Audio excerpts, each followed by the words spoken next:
You ever been in that situation where you felt totally and completely disrespected in a meeting? I know I have, and that's what's behind this particular Davisms. There was a CEO group that I was participating in, and one of the times we were reviewing our experiences from a previous presentation that a university professor brought in about leadership and priorities and stuff like that. And we were going around the room and talking about, you know, what we learned or what we heard that really resonated with us. And I shared something that I really stuck in my head that I thought was very interesting. And I shared it.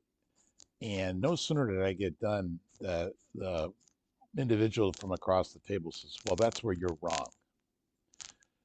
And the way they said it, how they said it, the timing of how they said it, they didn't even probe. They didn't even, seek for more answers. They just shut me down. And I was insulted. I was offended. I was disrespected. I was hurt.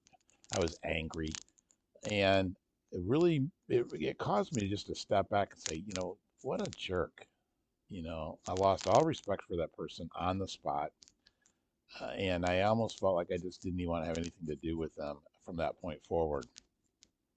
And I know that I'm a very impatient person, and I have learned and focused on my listening skills in terms of from a place of empathy and patience with people that I struggle to understand.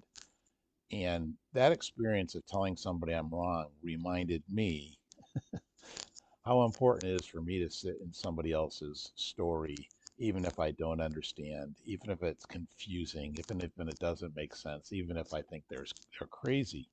Because if I let them give them the space to share their story, yeah, it is a struggle sometimes to understand. It is a struggle to find a way to agree or to identify, what I've learned from them.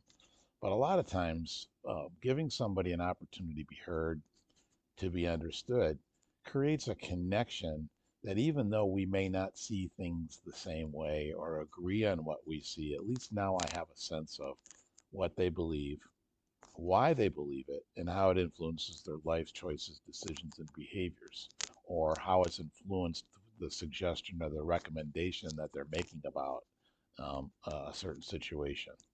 So my message in this Davism is just that is rather than just cutting them off, making them wrong, deciding they're crazy, nuts, stupid, or wrong, explore what they see, why they see it, what they see, why they see it from the way they do.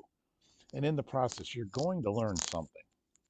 And you may not learn enough to change your mind, but at least what you've done is you give them the space of respect and time and an opportunity to be heard and understood. And I think that that goes a long way to building relationship and establishing yourself as a leader, friend, coworker, whatever it is that you need with that person in a relationship.